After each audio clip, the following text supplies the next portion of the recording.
I have this delightful stage play I would like to pitch to you. Title, Ellington at Newport. The play examines the incredible comeback of jazz great, Duke Ellington in the mid-1950s. Swing was out and bebop was in. Coltrane, Miles, Bird, and Dizzy were the new kings of jazz. But, Ellington's appearance at the Newport Jazz Festival on July 7, 1956 returned him to wider prominence and introduced him to a new generation of fans.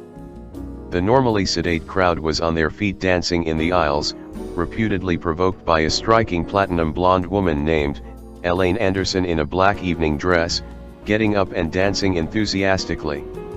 When the solo ended and Paul Gonsalves collapsed in exhaustion, Ellington himself took over for 2 choruses of piano solo before the full band returned for the crescendo in blue portion, finishing with the rousing finale featuring high-note trumpeter Cat Anderson. The concert made international headlines, led to one of only 4 Time magazine cover stories dedicated to a jazz musician. Old jazz enthusiasts describes the 1956 concert as the greatest performance of Ellington's career. It stood for everything that jazz had been and could be.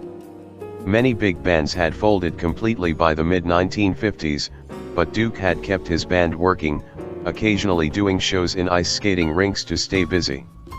The Duke Ellington Orchestra had done some European tours during the early 1950s, and Duke was supporting the band himself through royalties earned on his popular compositions of the 1920s to 1940s.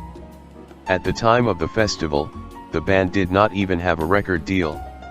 The concert single-handedly revitalized Ellington's career, and the release of Ellington at Newport album put him and his orchestral back on top.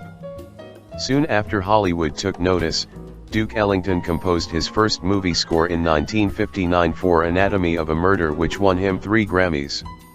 In 1962 he was nominated for an Oscar for Best Original Music for the film Paris Blues. Ellington at Newport ended up revamping Duke Ellington's reputation as one of the very best composers of all time.